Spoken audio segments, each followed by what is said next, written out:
The golden sun dipped behind New York City's skyline, casting a soft amber hue across the avenues of Manhattan. Isabella Smith weaved her way through the bustling streets on her electric bike, a familiar worn-out brown messenger bag slung across her shoulder, filled with fragrant takeout boxes. Her shift at Serenity Deli was almost over, and she was determined to deliver her last order on time. She wasn't just a delivery girl. She was a young woman driven by resilience, carrying dreams bigger than her city. Every red light, every rude honk, every sudden turn of a yellow cab was an obstacle she'd learned to navigate with quiet strength. But fate, as it often does, had its own plans. As she swerved around the corner of West 55th Street, a sleek obsidian black McLaren pulled into the intersection. In the blink of an eye, Isabella's brakes squealed, the world tilting as time stretched. She collided with the front of the luxury car, the impact tossing her sideways. Her food bag spilled onto the street containers, bursting open sauces, dripping onto the pavement like melted sunsets. "What the hell are you doing?" A sharp male voice rang out. Dazed Isabella pushed herself up, brushing sauce off her faded jeans. Her eyes rose, meeting a pair of stormy blue irises. The man before her was tall, with sculpted cheekbones and hair the color of ash, neatly combed like a Wall Street executive. His tailored charcoal suit screamed wealth, and the tension radiating from him could silence traffic. Lucas Martin. The name meant nothing to Isabella, not yet. But to the world, Lucas was the sole heir to the Martin financial empire, a multi-billion-dollar legacy built over generations. Untouchable, calculated, and cold as the marble halls of his family's estate. And at that moment, glaring at Isabella like she was a reckless intruder, he looked every bit like the heartless mogul the media had painted him to be. "Do you even know how to drive?" Lucas snapped, glancing at the mess. "You ruined my car." Isabella raised an eyebrow, fury swelling behind her calm exterior. "It's a scratch on your bumper. Try getting the sauce out of your rent money." Lucas blinked, taken aback by her audacity. She turned to gather the fallen food containers, sighing as she scooped up what remained. "Thanks to you, I just lost my last delivery of the night. And guess what? Now I have to pay for it out of pocket." Lucas instinctively reached into his coat pocket, pulling out a wallet and holding a crisp $100 bill.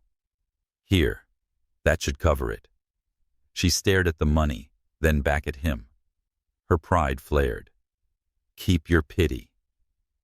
Lucas's lips parted, stunned by the rejection. Women usually swooned when he looked so much their way. But this woman, with her deep brown eyes, natural curls tied in a loose puff, and a uniform that bore the exhaustion of long shifts, wasn't impressed. She tucked the least damaged container back into her bag, glanced at his car again, and muttered, "Next time, maybe look before you turn like a maniac." Then she was gone, pedaling off into the golden haze. Lucas stood by his car, still holding the untouched bill, watching her disappear into the city, like a storm that had blown through his carefully ordered world. Back inside his apartment, a penthouse suite overlooking Central Park, Lucas poured himself a glass of bourbon, his thoughts drifting to the girl with the fire in her voice. He'd long grown used to calculated conversations, boardroom negotiations, and women who faked laughter at his jokes. But today, in the span of 2 chaotic minutes, he'd encountered something tangible. It unsettled him. Later that evening, his estate lawyer called. Lucas, the older man, began. "You need to know something." Lucas leaned back into his leather armchair, one brow arching. "This had better be good. Your father's final will has been unlocked, but there's a condition, a very specific one." Lucas set down his drink. "Go on. To inherit the Martin estate, you must marry the daughter of your father's first love." Lucas's laugh was short, incredulous. "You can't be serious." "Dead serious," the lawyer replied. Her name is Isabella Smith, lives in Miami, works part-time, no family connections. The room fell silent. Lucas's fingers drummed against the mahogany desk. Isabella Smith. The name triggered a memory, sauce-stained jeans, piercing gaze, and a refusal to take his money. "Oh, Lucas," muttered realization hitting like a thunderclap. "It's her." A week later, under the pretense of a business expansion meeting, Lucas flew to Miami. Serenity Deli sat on a quiet street near Coral Gables. Humble. The air inside smelled of fresh bread and hope. Behind the counter, Isabella stood calling out a pickup order. Lucas entered. She looked up and confusion flickered in her eyes briefly, quickly replaced by irritation. "You again." Lucas offered a faint smile. "We never finished our conversation." She crossed her arms. "I didn't know there was a sequel. I wanted to make it up to you. Have lunch with me. Just once. No strings." Isabella hesitated. The man standing before her didn't look like someone who came to apologize. He looked like trouble wearing a $5,000 suit. But something about him, perhaps the way his tone had softened, or the slight tension in his jaw, made her nod. "Fine." 1 hour. At a small bistro by the bay, Lucas watched Isabella speak with passion about her dreams. She wanted to open a non-profit bookstore for underprivileged kids. She wrote poetry in the evenings. She loved jazz, hated olives, and refused to be saved by any man. Lucas had dated models, heiresses, and tech founders. None of them stirred him the way she did. "You surprise me," he said. She sipped her lemonade. "You assumed I was just a poor delivery girl, didn't you?" "Maybe. And I was wrong. You're full of surprises, too." Lucas raised a brow. "Oh, like showing up in Miami after nearly running me over." He leaned forward slightly. "What if I told you I had a specific reason for being here?" She tilted her head. "Are you looking for a tax write-off?" Lucas chuckled, shaking his head. But he didn't answer. Not yet. He couldn't tell her the truth. Not until he was sure of what he truly wanted. And that he realized with a jolt was her. That night, Isabella stood on the rooftop of her shared apartment, the city lights twinkling below. She clutched her phone, rereading Lucas's message. "Thanks for lunch. You remind me of what honesty tastes like." She smiled faintly, unaware of the storm this man would bring into her life. A storm made of secrets, promises, betrayal, and love, so powerful it could either save her or shatter everything she fought to build. And across the city, Lucas Martin sat alone in his hotel suite, staring out over Miami Beach, whispering to the night, "I wasn't supposed to feel this." But fate had already drawn its first card. The game had begun, and neither of them knew they were already each other's endgame. A soft and elusive week passed like a whispered promise in the air. The heat of Miami clung to the skin, making every movement feel slower, more deliberate. In the cool hush of Serenity Deli, Isabella Smith poured lemonade with precision, humming along to an old jazz tune playing from the radio. She found comfort in the rhythm of the ordinary.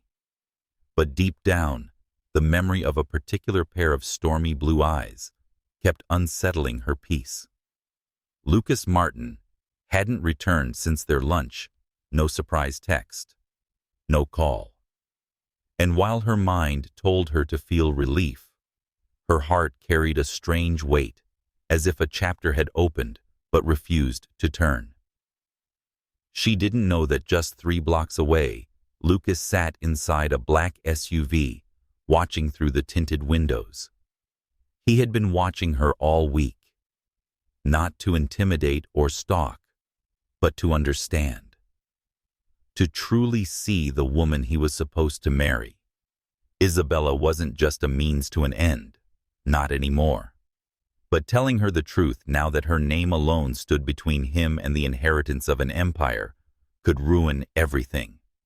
"Sir," his assistant Caleb said from the passenger seat, glancing at the time. "The lawyer is waiting. We need to decide before the end of the month. Lucas adjusted the cuffs of his shirt. I know. And if she refuses to marry you? Lucas's gaze lingered on Isabella as she laughed with a customer. That sound, unfiltered melodic, so human. It didn't belong in his world where people smiled only for gain. Then he said slowly, I'll make her an offer she can't refuse. Later that evening, a sleek envelope appeared at her feet, just as Isabella was locking up the deli. No name, no stamp, just her initials in black ink. Curiosity piqued, she opened it. Inside was a gold-edged card, Hotel del Sol Presidential Lounge. 8 p.m. A proposal awaits. Isabella almost laughed. She tossed the card aside, then paused. There was something unnervingly specific about it. Was it Lucas again? By 7:58, she stood before the gilded double doors of the hotel's lounge. Lucas was already there, dressed in a navy suit that made his presence command the room. He stood as she entered. The waiter bowed and silently withdrew. Isabella, he said, his voice low and steady. Lucas. She returned, folding her arms. This better not be another sales pitch. He gave a ghost of a smile. I came to offer you a business arrangement. Not interested. You haven't heard it yet. She sat out of curiosity more than compliance. Then make it quick. He leaned forward, sliding a check across the table. Her name was written in elegant ink. $5 million. If you agree to marry me. The air between them turned solid. Isabella stared at the check, then looked up at him. Can you buy me a condo in Manhattan? Lucas didn't flinch. No. But I believe everyone has a number. She tore the check in half, then in quarters, letting the pieces fall like confetti. You're wrong. I don't. Lucas's eyes darkened.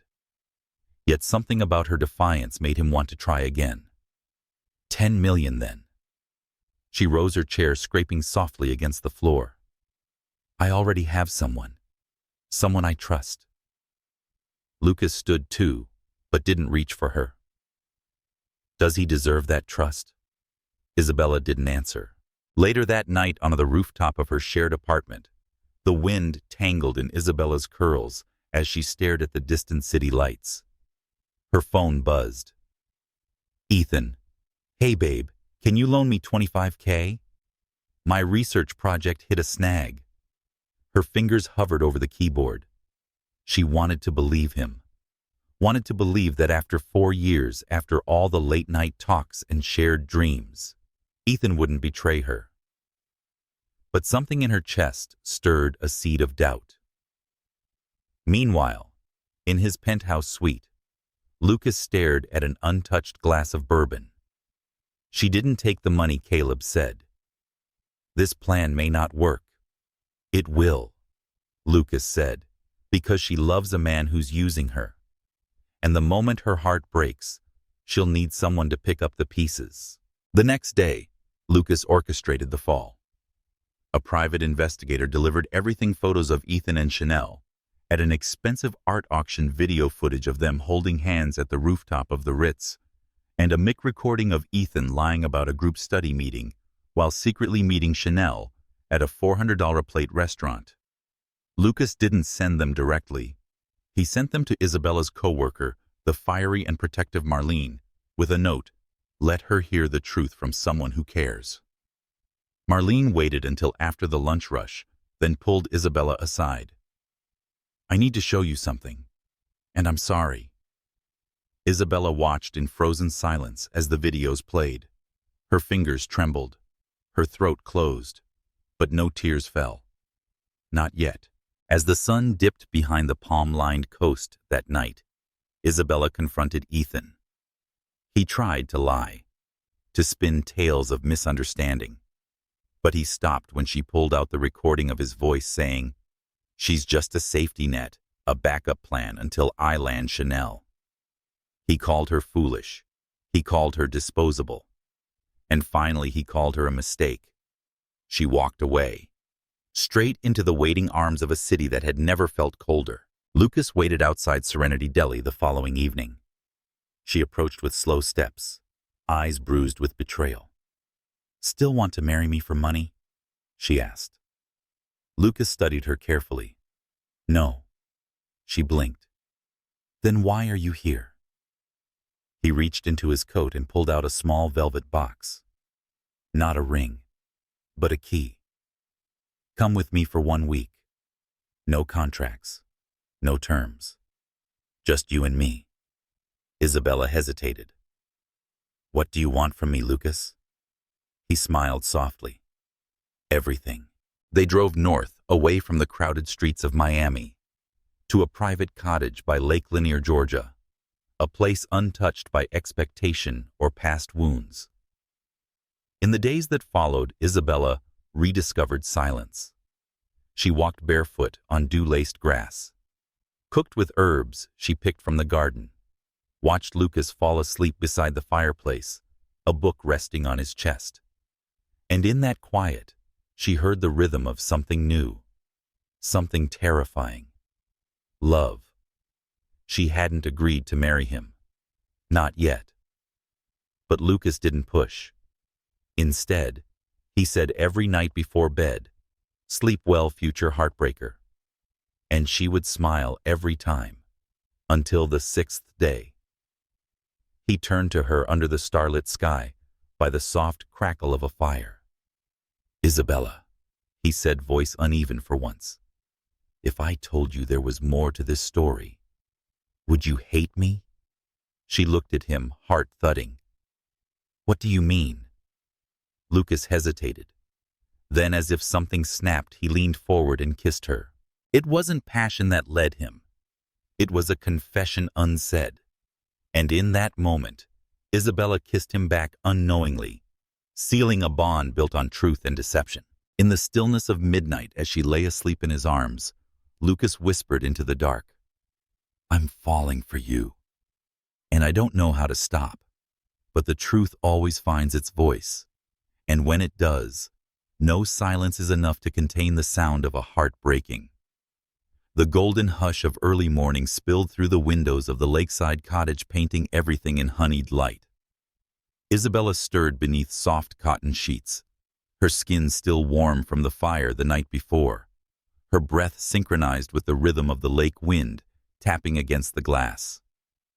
For a moment, peace. Real, unshakable peace. Lucas wasn't beside her. She sat up slowly, the echo of his kiss still lingering on her lips, delicate and dangerous. It had meant something, she knew that much. But what exactly, she wasn't sure. The past week had unraveled everything she thought she knew about herself. And him. She rose, wrapped herself in the oversized flannel shirt he'd left draped on the chair, and padded barefoot through the house. In the kitchen, Lucas stood by the stove, his sleeves rolled to his elbows, stirring a pan of eggs, while quietly humming something jazzy. The smell of rosemary and toast swirled around them. "You cook now," she said softly. Lucas turned, startled, then smiled. "Only on days when I kiss incredible women, and wake up wondering if I imagined it." A slow flush crept up Isabella's cheeks. "You didn't imagine it." He placed a plate in front of her. "Then it was the best decision I've ever made." They ate in silence, the kind that didn't require filling, until Isabella set down her fork. "Lucas." He looked up. "What happens when we go back?" Lucas paused. "We go forward. Together." Her eyes searched his. "And the offer, the check, the proposal, was that real? Or just a strategy?" He exhaled long and slow. "It started as a strategy. But now, I don't want a contract. I want a choice. Your choice." That should have made her feel better. Instead, it made her feel seen. Vulnerably so. And yet something still didn't quite sit right, like a missing piece that hadn't clicked into place. The sun was harsher in Miami, and the air was thick with summer's weight. Isabella returned to Serenity Deli, like a soldier stepping back onto the battlefield.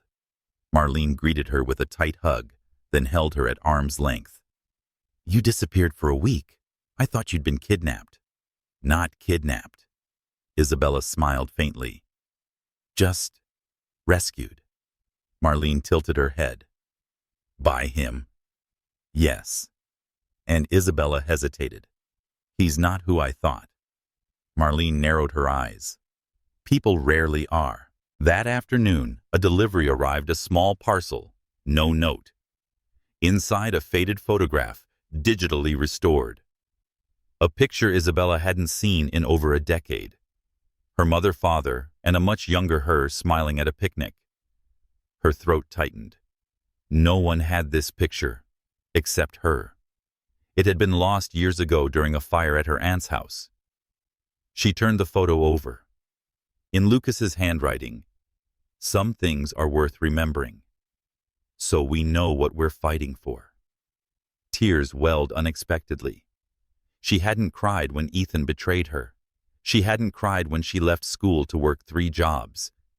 But now she cried for the simple act of being seen. Lucas, meanwhile, was preparing for a war of his own. Inside a law office in downtown Miami, he sat across from his estate attorney, Mr. Callahan. "I want a clause drafted," Lucas said. "If Isabella chooses to marry me, every asset under my name, stocks, properties, everything will be transferred to her." Callahan's eyebrows shot up. "You realize what you're saying?" "Perfectly. You're gambling your legacy." Lucas leaned forward, voice calm. "I'm not gambling. I'm choosing her over it. If I lose both, that's my punishment for being a coward before." Callahan said nothing, just nodded slowly. But where one love was blooming, another danger was unfolding. Across the country, in the sleek boardroom of Martin Financial. Kevin. Martin watched the surveillance reports with a sour twist to his lips. "She's softening," he muttered. "Just as predicted." His son Brandon frowned. "Father, let's let this go. If Lucas really loves her..."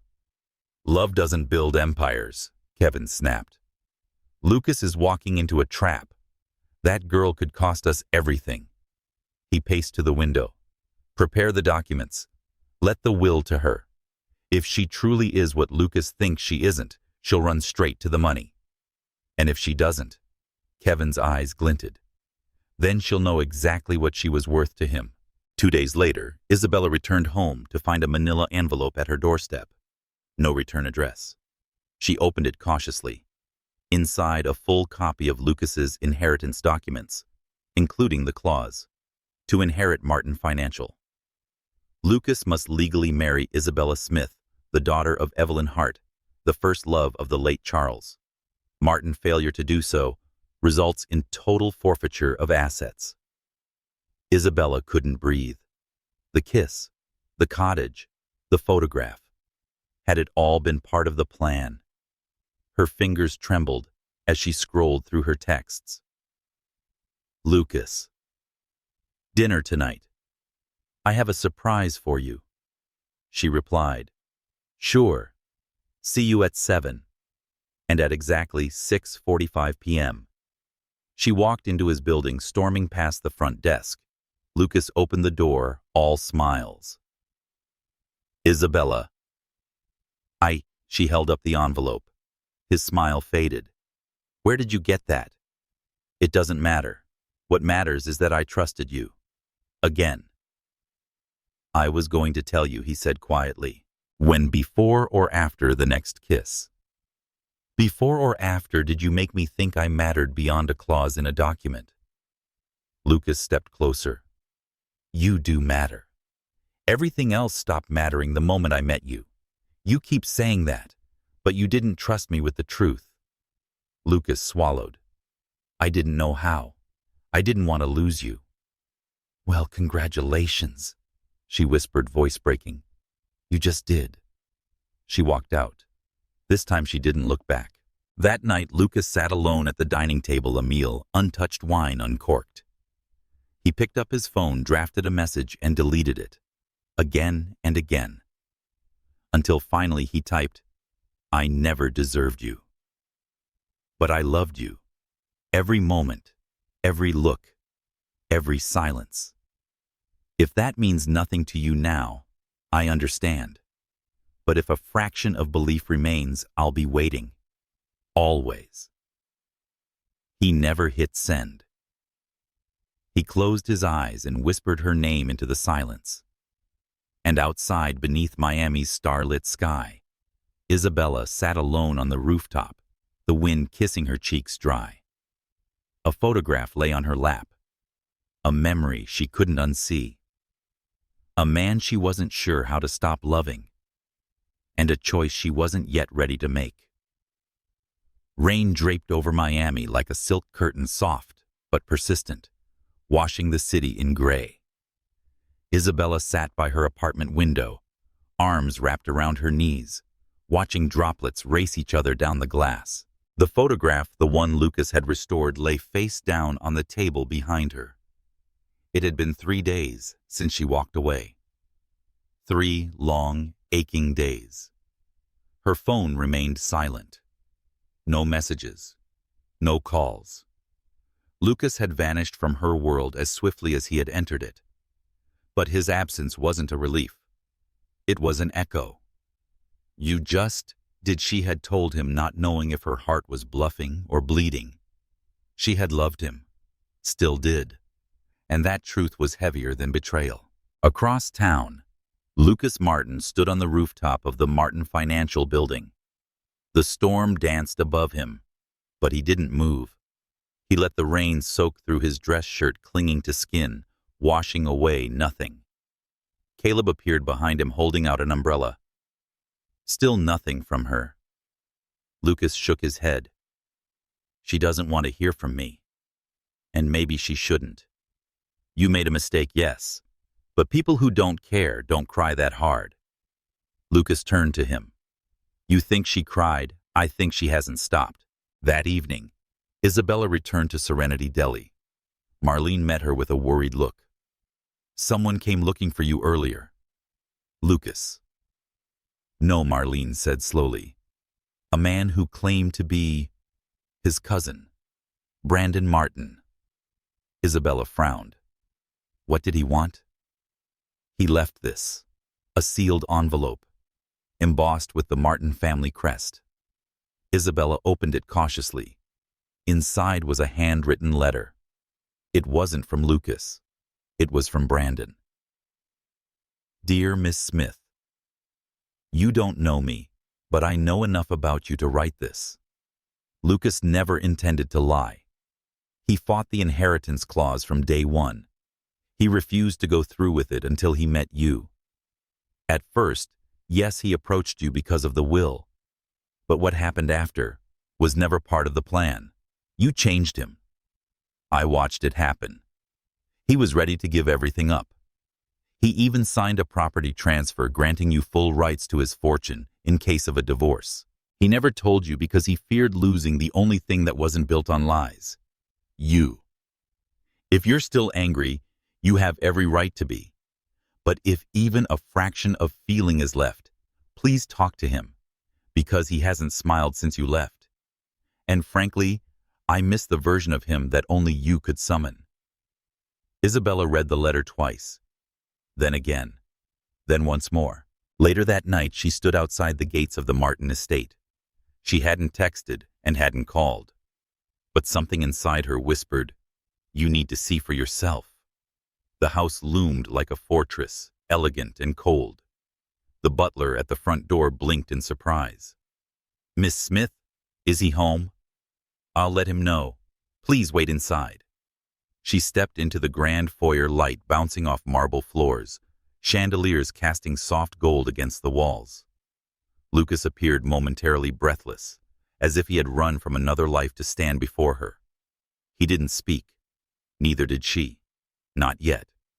He took a step closer, then stopped. I didn't send Brandon, he said softly. I know.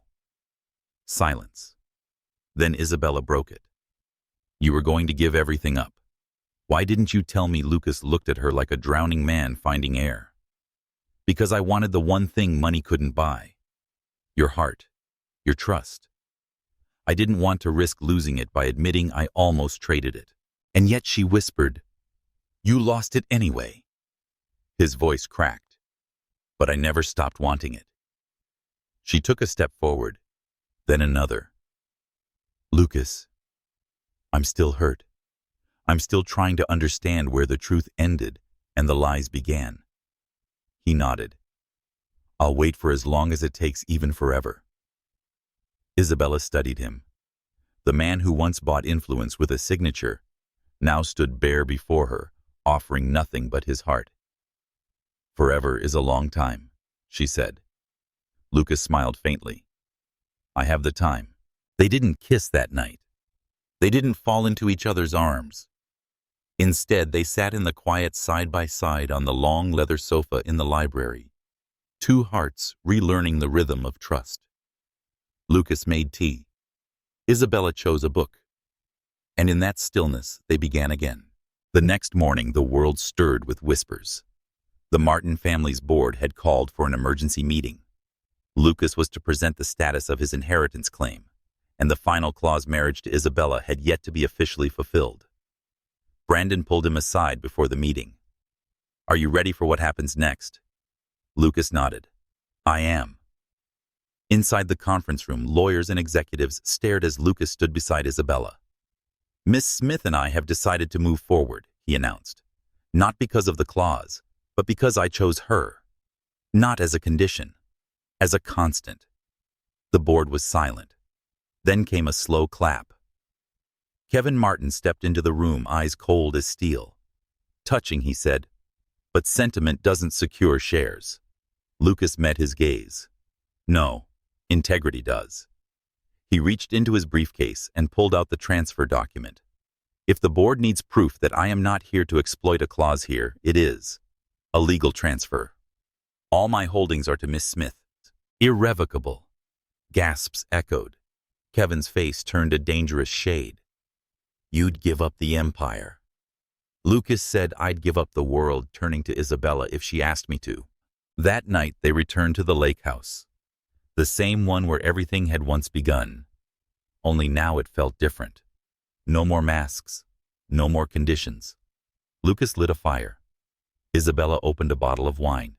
They talked, of fear, of dreams, of the life they could build if they dared. When the silence returned, it was no longer tense. It was sacred. Lucas took her hand.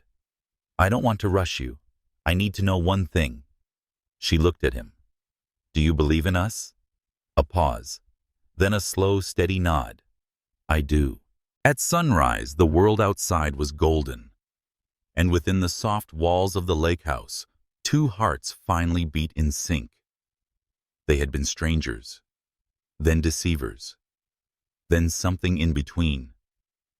But now they were two people who had walked through fire and found grace on the other side. And in that quiet, still moment, love was no longer a question. It was the answer.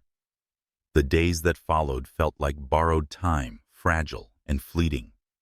Lucas and Isabella existed in a pocket of quiet tenderness in the calm over the lake house, a peace neither had known before. There was no declaration, no signed document, no announcement. But there was a presence, intentional, unspoken presence. And sometimes that was enough. But outside their cocoon, the world stirred with unrest. Kevin Martin sat in the back room of an upscale cigar lounge in downtown Chicago. Fingers steepled, eyes narrowed. The inheritance transfer had gone through. The empire was no longer within reach. He'd underestimated the girl. He'd underestimated Lucas. "What now, sir?" his assistant murmured. Kevin inhaled slowly, the smoke swirling around him like a plan not yet spoken. "Now we remind them that some victories come at a price." Back in Miami, Isabella walked through Serenity Deli with fresh eyes. The once familiar scent of brewed coffee and rising dough felt new again. Sister Marlene was at the counter, arguing with a supplier over the price of flour. You'd think they were shipping it from Paris, she snapped, slamming the phone down. Isabella laughed. Same battle, different day. Marlene turned, then blinked. You're glowing. I am not. Girl, please. You're practically lit from the inside. Don't tell me it's just the lake air. Isabella shrugged the corners of her lips, betraying her. It's something like that. You love him, Marlene said softly. Isabella looked away. I do. You think I know I do. However, loving someone and trusting them are different kinds of courage. Marlene reached over, placing a hand on her arm. Then be brave, because good men are rare, and reformed ones practically extinct. They shared a smile, but the joy was short-lived. A man entered the shop, tall, lean, expensive suit, empty eyes. Miss Smith, he asked. Isabella straightened. Yes, you've been served. He handed her a cream-colored envelope. Legal. Marlene snatched it as soon as he left. Her eyes widened. It's a summons.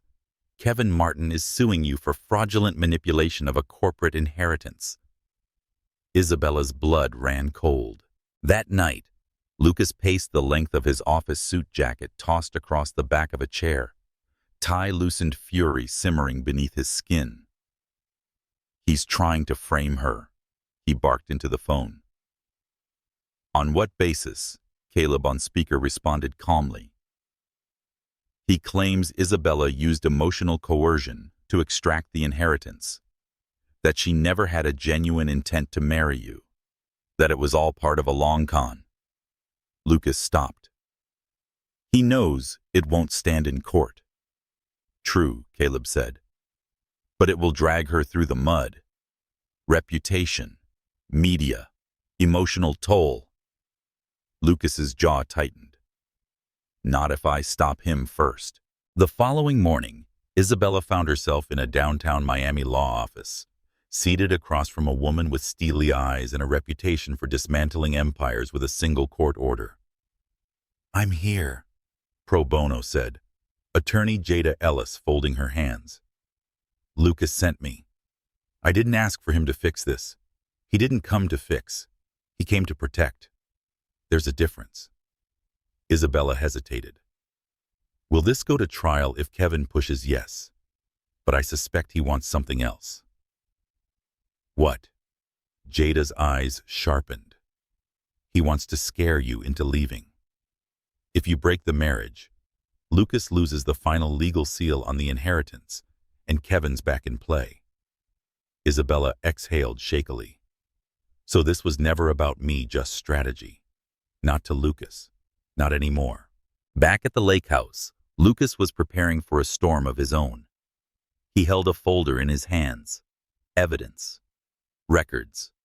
Documents. Voice recordings of Kevin Martin threatening staff, manipulating board votes. He had tried to play fair, but Kevin had declared war. Brandon stood beside him, conflicted. He's still my father, he said quietly. And he tried to destroy the woman I love. Brandon nodded.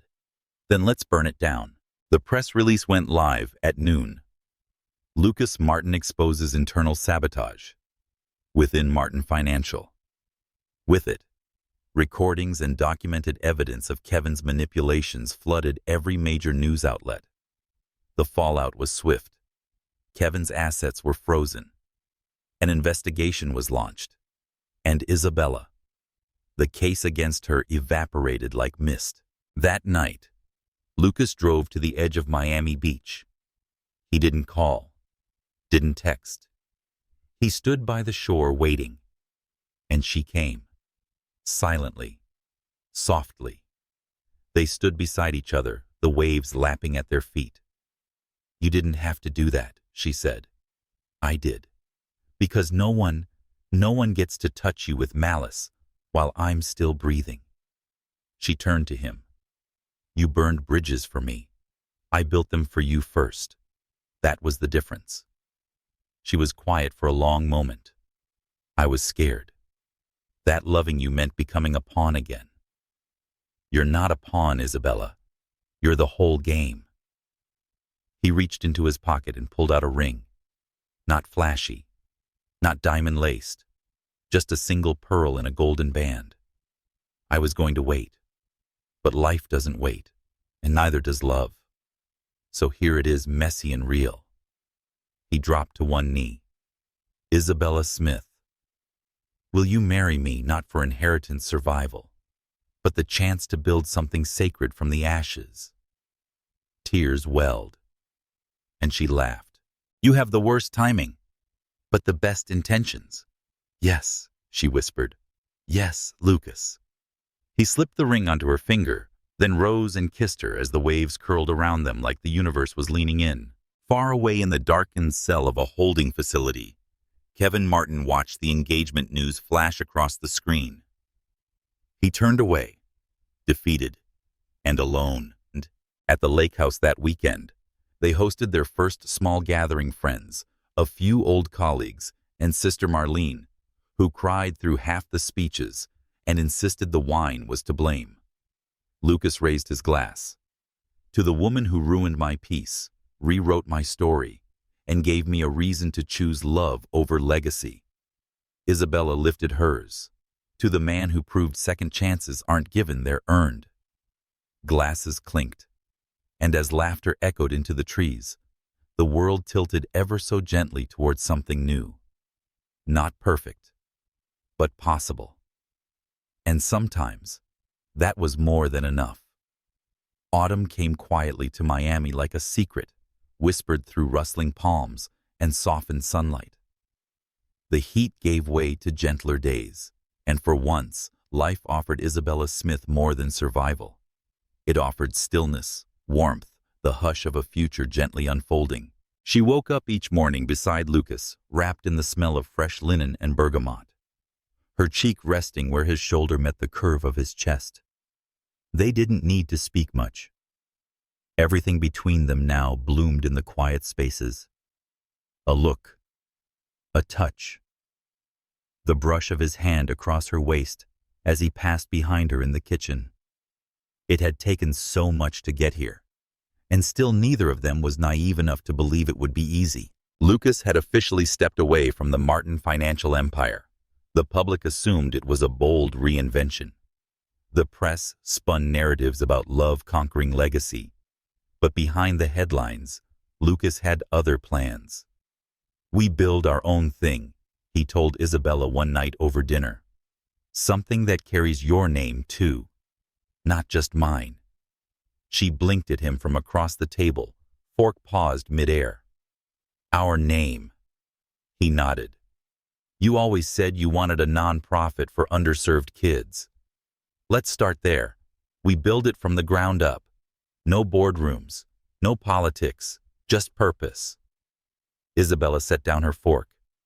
You're serious. I don't know how to do small dreams anymore, not when you're in them.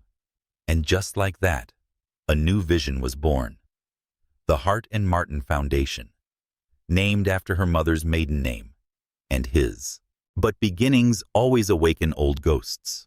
One morning a letter arrived. No signature, just a return address from a correctional facility upstate. Isabella stared at it for hours before opening it. Inside was a single line. Some men destroy everything they touch. I hope he doesn't become one of them. No name, no explanation. But she knew who it was from. Kevin Martin. She said nothing to Lucas. Not yet. But that night she dreamt of shadows, of corridors with no doors, of loving someone so much it hurt to breathe. The next day, they drove to a small town north of Orlando, where Isabella had once spent summers as a child. It was where her mother had grown up, her grandparents had been buried, and stories lived in dusty photo albums and porch swings that still creaked at twilight. Lucas walked beside her, fingers laced with hers. They visited the old library she used to sneak into after school. The window still had a crack in the corner. She smiled at the memory. She told him, "This is where I fell in love with poetry," pressing her palm to the glass.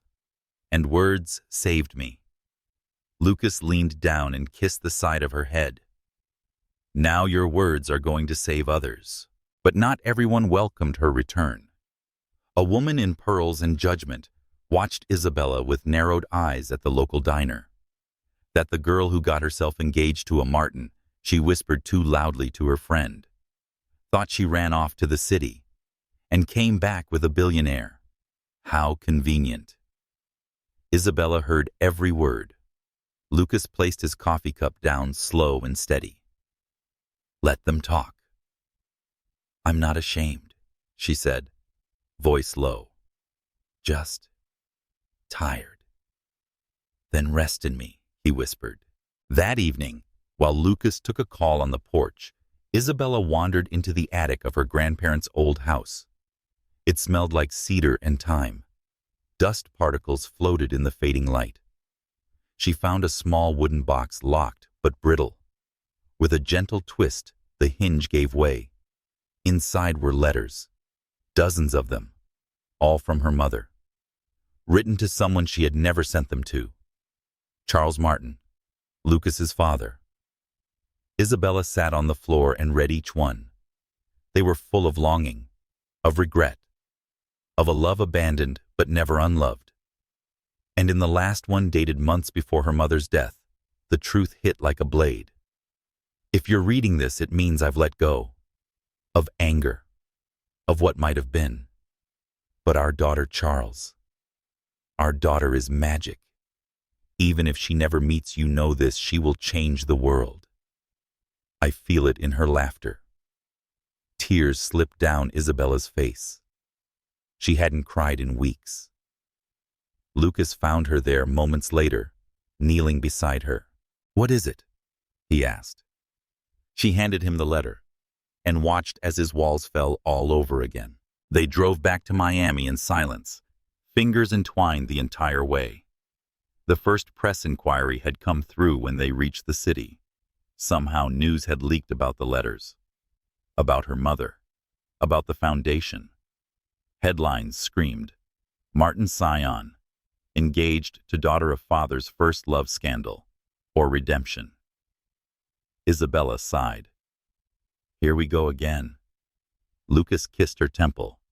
Let them chase noise. We live in truth. But truth, like anything precious, must be protected.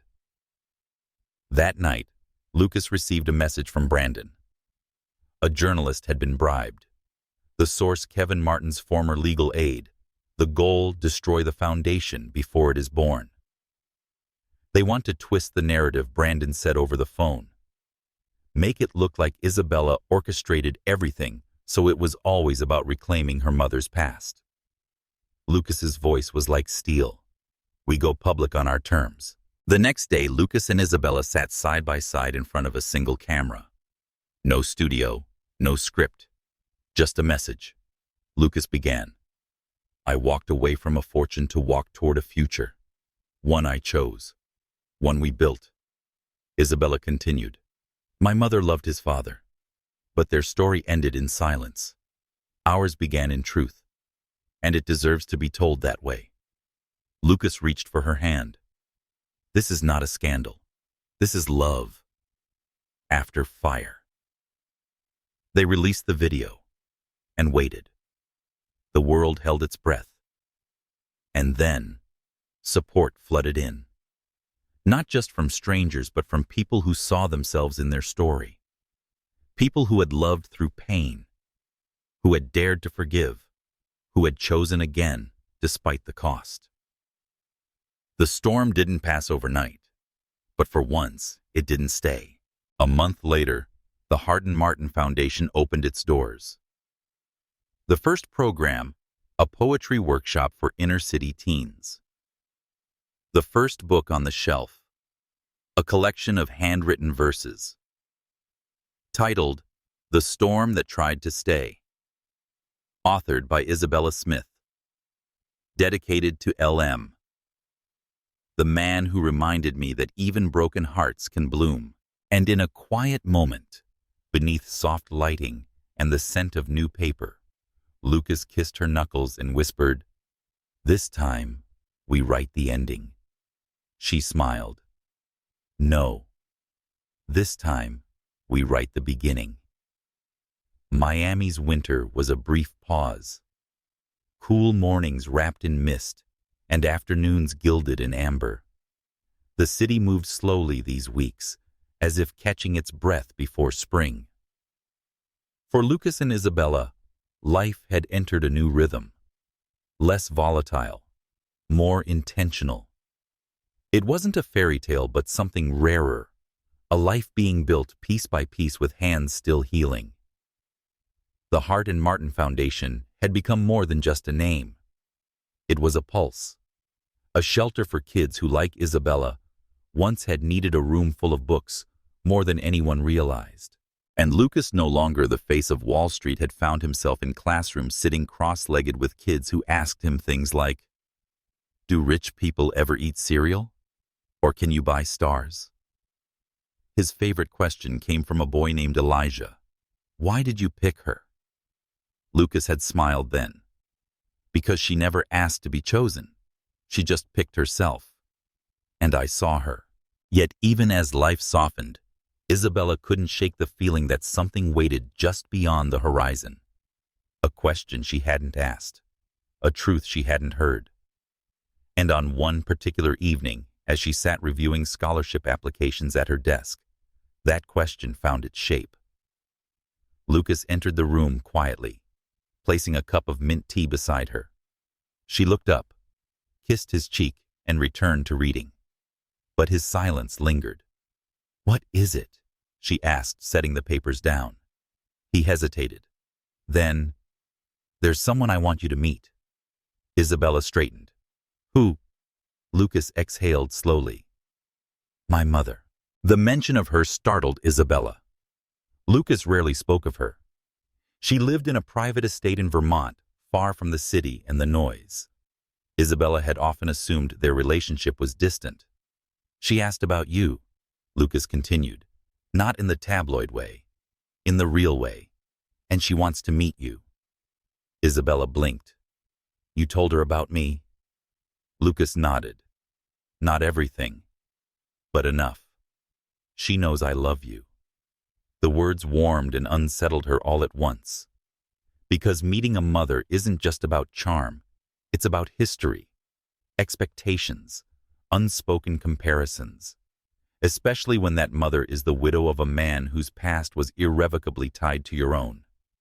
Still, she said yes, and 2 days later they flew north. The Vermont estate stood quiet beneath a veil of snow.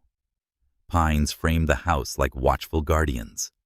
The air was crisp, edged in wood smoke. Lucas's mother, Catherine Martin, greeted them at the door. She was elegance incarnate, graceful in posture, silver hair coiled at her nape, and eyes like frost, beautiful but unreadable. "Isabella," she said, extending her hand. "Welcome." Her tone was formal but not unkind. Isabella smiled, her voice steady. "Thank you for having me." Inside the house was quiet. Classical music floated from the living room. A fire crackled in the hearth. Catherine led them to a parlor where tea had already been served. "Lucas tells me you run a foundation together," Catherine said, pouring into delicate porcelain cups. "I admire that." Isabella nodded. "It's something we believe in deeply, especially for the children." Catherine studied her. "You remind me of someone." Lucas glanced up. "Her name was Evelyn." "Catherine said your mother." The silence thickened. She and Charles were very young. Their story ended before it could truly begin.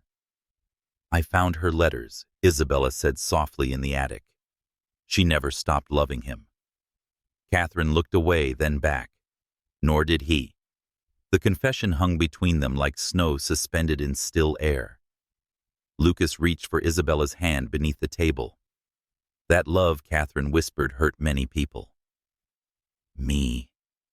Charles. Perhaps even you. But it also birthed something none of us understood back then. You." Isabella swallowed. "I don't want to live in her shadow." I want to honor her light." Catherine smiled barely, but it was genuine. "Then we have that in common." The weekend passed with gentle steps, conversations about art, childhood, and literature. Catherine asked Isabella to join her for a walk each morning, where their talks deepened beyond names and stories. They spoke of loss and loneliness, and the strange ache of being a woman in a world that demanded so much, yet understood so little. On their last evening, Catherine handed Isabella a box. Inside were photographs of Evelyn. "These belong with you now." Isabella opened the lid slowly, brushing her fingers over the glossy edges. Her mother barefoot in a summer dress, laughing, alive. "Thank you," she whispered. On the flight home, Lucas looked at her. "She liked you." Isabella smiled faintly. "I think she saw pieces of herself in me. Maybe she saw what your mother saw too." "What's that?" He reached over, brushing a curl from her cheek. Fire in a woman who chooses softness anyway. Back in Miami, something had shifted. Not between them, but around them. The foundation had received an anonymous donation. $500,000. No name, no conditions. Just a note for the ones who never had a voice. And with it came another envelope. This one is addressed to Lucas. He opened it in the kitchen, brow furrowing. "What is it?" Isabella asked. He handed it to her. Inside was a simple newspaper clipping, dated 27 years ago. A photo of Charles Martin and Evelyn Hart, and a headline, "Scandal in the Shadows, the affair that never was." Beneath it, a handwritten note. "The past never forgets. Are you sure your future can forgive no signature, no trace?" Isabella stared at it, her throat tight. "Someone doesn't want us to let this go," Lucas said, "but we already have." They haven't. Over the next week, strange things began to happen. A leak in the press about Isabella's high school transcript. Petty, outdated, irrelevant. A canceled shipment of books for the foundation. A call from a board member questioning whether Isabella's involvement was too personal. Someone was unraveling threads. Lucas grew quiet, strategic, protective. But Isabella, she grew still, then stronger. She stood at a podium that Friday evening during a fundraising gala at the city library. "All eyes are on her. Some people want to remind me of who I was," she said, voice clear. "Who I come from. What my mother did or didn't do. And that's fine. They can whisper. They can dig. But they forget something. I know who I am. And I didn't build this foundation to erase the past. I built it because of it." A pause. "Let them remember Evelyn Hart. Let them remember Charles Martin. But let them also remember that love can survive shame. That children can rewrite legacies. And that women like me don't shatter under scandal. We rise." The room erupted in applause. Lucas watched her with a kind of reverence that words could never hold. Because in that moment, she wasn't just his fiancée. She was history refusing to repeat itself. She was the echo of a broken love turned whole. She was the shadow of a promise becoming light. A soft breeze teased the morning curtains. Light filtered through the gauzy linen like memory through fog. Isabella lay in bed, eyes half closed as the world became focused slowly, like a painting revealed one layer at a time. Outside, the Miami streets were beginning to stir. But inside, in the quiet space they now called home time, held its breath. Lucas was already awake, sitting at the edge of the bed, back to her shirtless, deep in thought. She reached out and gently traced her fingers along the ridge of his spine. "What are you thinking about?" He turned his head slightly, giving her that half smile she had learned to read like poetry. "Forever." She sat up, wrapping her arms around his torso. "That's a heavy thing to think about before coffee. It's only heavy if we think we have to carry it all at once. That afternoon, they finalized the guest list. The wedding was set for spring. Not a grand affair, but neither entirely small. Enough to honor the journey. Enough to breathe. Marlene had volunteered herself as the unofficial wedding general. She stormed into their apartment with color palettes, fabric swatches, and a voice that tolerated no contradiction. Pastels are elegant, she insisted. But this shade of blush, it makes love blush back. Isabella laughed. I trust you, Mar. Lucas peeked into the room. Should I be worried? Marlene shot him a look. You should be grateful. This shade could make a courtroom look romantic. But not all guests sent RSVPs with excitement. 2 weeks later, an envelope from Catherine Martin arrived. A formal, handwritten note. My dearest Isabella, it would be an honor to attend your wedding. However, I must ask something of you. Something only a woman who understands the price of legacy can fulfill. Will you allow the ceremony to be held at the Vermont estate, the place where your story and mine began? There is healing to be done there, for us both, and for those watching. With affection, Catherine. Isabella reread the letter 3 times. Vermont. Snow-kissed memories. Silent truths.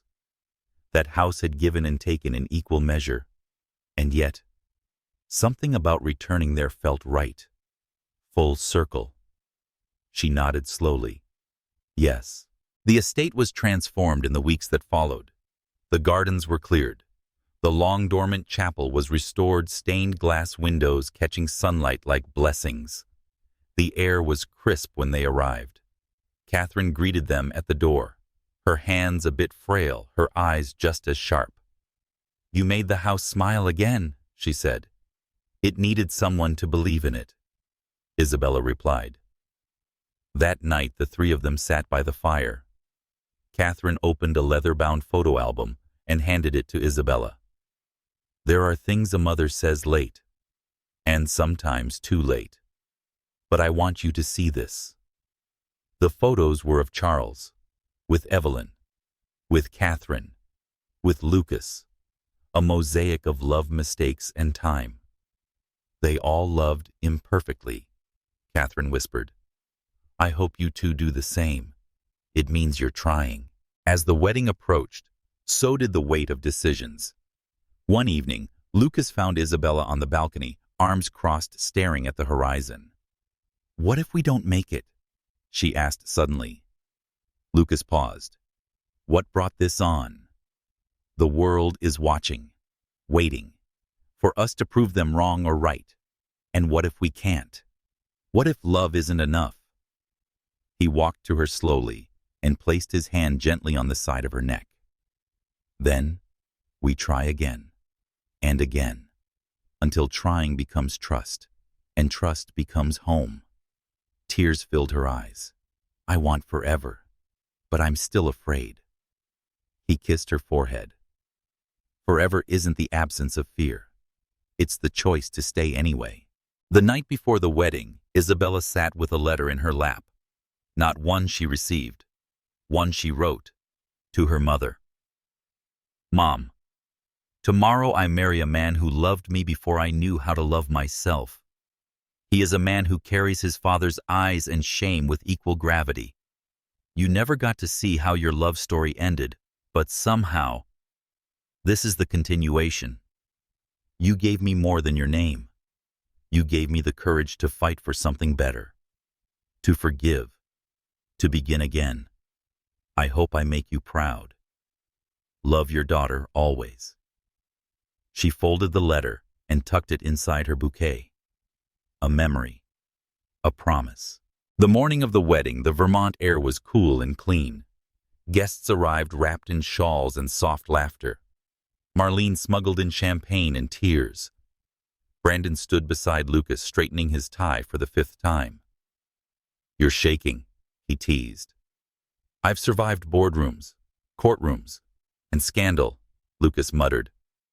But this is the only thing I want to get right. When Isabella appeared, the chapel fell into reverent silence. Her dress was simple ivory satin. No diamonds. Just a small pearl at her collarbone, echoing the engagement ring she wore. Lucas's breath caught. Because she didn't look like a bride from a magazine. She looked like the future. They stood beneath a floral arch, hands clasped. The vows were not grand declarations. They were soft truths. Isabella said, I vow to tell you the truth, even when it terrifies me. To fight beside you, not against you. And when I cannot be strong, let your strength hold us both. Lucas swallowed hard. I vow to protect the fire in you, even when the world tries to put it out. To choose you every day when it's easy, especially when it's not. There were no dramatic interruptions, no last-minute scandals, just love, slow, earned, and real. When they kissed, it wasn't fireworks. It was warmth, like hands finding home in the dark. Under string lights and snowfall at the reception, they danced their first dance to a quiet jazz ballad. Isabella rested her head against his chest. We made it. Lucas kissed her temple. Now we begin. And around them people clapped, laughed, loved. Because for once love had not come crashing in like a storm. It had arrived like a sunrise, sure, steady, and forever. The honeymoon was not in the Maldives or a hidden Tuscany vineyard. Instead, Lucas and Isabella chose a quiet, centuries-old cottage in the Scottish Highlands. Stone walls wrapped in ivy. A fireplace that crackled like laughter. Rain that fell like lullabies. No schedule, no obligations. Just two people relearning the language of stillness. On their first morning, Lucas brought her coffee in a chipped porcelain cup and whispered, No one knows where we are. She smiled against the rim. Then let's not be found for a while. They walked the cliff's boots, crunching against soft gravel fingers laced beneath gloves. Sometimes they talked, sometimes not. But their silence was never empty. Lucas read to her in the evenings. Old poetry, Neruda, Rumi. Things he'd once skimmed through in college now felt like prophecy. Curled in his sweater, Isabella would listen with closed eyes and an open heart. You always were the romantic, she teased. I learned it from you. On their fifth day, a letter arrived at the cottage. Handwritten. The ink was slightly smudged by rain. Lucas opened it while Isabella prepared dinner. Mr. Martin. I debated whether to send this, whether it mattered, whether you'd care. But as someone who once lost everything because he stayed silent, let me say, you made the right choice. Love will never be safe, but it will always be worth it. Your father would have been proud. M. Callahan. Lucas folded the letter quietly, slid it into his coat pocket, and said nothing. That night, they danced in the kitchen to no music. Back in Miami, life waited like a paused chapter. The Hart and Martin Foundation continued under a growing team's stewardship. But Isabella had new ideas, more ambitious than before. She wanted to create a publishing imprint for young writers. Teens with stories, poems, thoughts that had never seen daylight. She called it Lighthouse Words. Because even storms need direction, she said. Lucas didn't hesitate. Let's do it. But with growth came cracks. Small ones. It started subtly. Missed dinners, late meetings, documents on the kitchen table at midnight. One evening, Isabella stood outside Lucas's office door, overhearing him on a call. I know the foundation is tied to her name, he was saying. However, the expansion needs to follow a scalable model. Sentiment can't be the sole currency. Her breath caught. She didn't confront him that night. But the seed of doubt once planted waited. Lucas, too, began noticing. Isabella's sleepless nights, the stack of rejected manuscript submissions on her desk. She sometimes stared out the window too long, as if listening for a voice only she could hear. He reached for her often, but sometimes she didn't reach back. They were not falling apart, but they were drifting, and neither of them could name it aloud. One Friday evening, Marlene dropped by unexpectedly. She took one look at Isabella and frowned. "You're wearing burnout like perfume." "I'm fine," Isabella lied. "You're not, and that's okay." They sat on the balcony drinking peppermint tea. "You think love is a destination," Marlene said. "But it's not.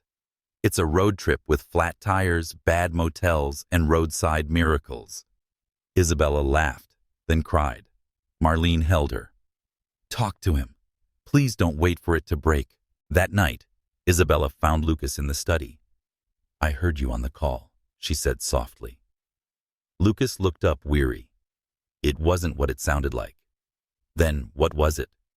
Because to me, it sounded like the foundation is a business, not a legacy.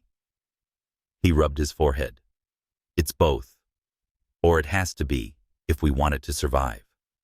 "But survive what?" "Me, my name." "No," he said, standing. "Survive expectation, the weight of doing it all perfectly." Silence. "We're both carrying too much," she whispered. He stepped closer. "Then let's drop it. All of it. And come back to what we started." So they did. They took a weekend. No phones, no staff, just them. A small cabin 2 hours north and a notebook. They made a list. What we want to keep, what we need to let go of, what we haven't said. Isabella wrote, "I miss laughing with you. I'm afraid success is changing us. I want a child someday." Lucas wrote, "I miss mornings that weren't scheduled. I'm afraid I'll become my father. I want to build a home, not just a house." They read the lists aloud, and with each truth they exhaled. By the time Sunday came, something had shifted. Not dramatically, but enough. 3 months later, Lighthouse Words published its first anthology. 20 teenage authors. Stories filled with rage, love, grief, joy. At the release event, a girl named Kai stood up and said, "This book made me believe I could matter, even if my name's not in lights." Isabella cried, not because of the success, but because she remembered being that girl. Lucas stood at the back, hand over his heart, proud, not of the foundation, but of her. That night in their kitchen, Isabella handed him a letter. "What's this?" he asked. "A new vow." He opened it. "To my husband, I can't promise we'll always get it right, but I promise I'll always return. Even when the world pulls me away and I forget how to speak softly, I will find my way back to you. Because home is not where we live. It's who we are when we choose each other. Love, Isabella." Lucas folded the letter slowly. "Read yours," she said. He handed her a card. "To my wife, I can't promise never to stumble, but I promise to hold your hand as we rise. I promise to lead with kindness, speak with clarity, and never forget that your fire lit the path I now walk. You are not just my love story. You are my compass. Love, Lucas." They kissed then, not like lovers chasing time, but like partners who had tasted doubt, chosen truth, and stayed. And in that moment, love was not loud. It was a whisper. "We're still here." Summer returned to Miami with its familiar hum, a rhythm of sun on pavement, children laughing on sidewalks, palm leaves whispering secrets above shaded streets. But the sound was softer inside Lucas and Isabella Martin's home, slower, sacred. It was the sound of a lullaby, and the quiet breath of two newborns asleep against their mother's chest. Isabella sat in the nursery, swaying gently in the rocking chair. Her eyes were tired, rimmed with the sleeplessness of motherhood. But her heart was wider than it had ever been. Two bassinets stood beside her, one marked with a nameplate Evelyn Rose, the other Jude Hart, a girl and a boy, twins, and everything she had never known to hope for. Lucas stood in the doorway watching her in silence. There were no words grand enough for the sight before him. No deal ever made, no acquisition ever won, had left him feeling this full. He stepped forward quietly, kneeling beside her. "You're more than I ever deserved," he whispered. She looked at him with that familiar smile, the one that had ruined and rebuilt him 100 times. "Then let's keep earning each other." The weeks that followed blurred into a dream. Late-night feedings, soft music bottles, warmed with one hand while rocking with the other. But even exhaustion became a kind of prayer, because now every moment had purpose, and every whisper carried forward a legacy that had once been buried beneath scandal and sorrow. At the Foundation Lighthouse, words had tripled in submissions. Young writers from all over the country sent stories about first heartbreaks, immigrant dreams, fractured families, and fierce hope. Isabella made it her mission to reply to each one personally. Lucas, meanwhile, had started mentoring teen entrepreneurs, teaching them how to build with conscience instead of conquest. He called the program Legacy by Choice. Because bloodlines don't define worth, he told a class of wide-eyed students. Decisions do. One morning, Isabella received a package without a return label. Inside a single book. The title, Ashes and Orchids. A memoir. Handwritten. It was her mother's. Somehow, someway, Evelyn had written her story. At the bottom of the final page, "If my daughter reads this someday, know I didn't live perfectly, but I loved it completely. And I see now love was enough." Isabella closed the book slowly, tears slipping in silence. Then she stood, walked into the nursery, and placed it between the bassinets. A gift, a guide, a beginning. That evening, Lucas and Isabella watched the sunset on the rooftop of their building. Evelyn and Jude slept soundly in the bassinet nearby, wrapped in knitted blankets from Catherine. "Do you ever think about what we went through to get here?" Lucas asked. "Sometimes, but not with regret." "Me neither. Every detour brought us back to the same truth." She leaned into him. "That love is messy, but worth it." The world didn't stop for their joy. Headlines still came and went. Boardrooms still buzzed. But Lucas and Isabella had learned how to live beneath the noise, to listen for the quieter things, like the laughter of their children, the rustle of manuscript pages, the small steady beat of a home filled with honest things. Years later, Isabella took the stage at a charity gala for the Foundation's anniversary. She wore a simple navy gown. Her hair was swept up. In her arms, she held her daughter's first published poem. She looked out at the crowd and said, 10 years ago I thought love was a rescue, that someone had to save me. What I've learned is this love is not rescue. It's recognition. It's someone looking at you and saying, I see you, I choose you, and I'm not going anywhere." Applause thundered. Standing at the back, Lucas felt every word as if it were meant only for him. That night they returned to the lake house, the same one where it had all started. Isabella opened the windows. Lucas lit the fireplace. The twins, now older, fell asleep with books in their arms, and the two of them, curled on the same old sofa, held hands and listened. To the fire, to the wind, to the quiet sound of a life no longer waiting to begin.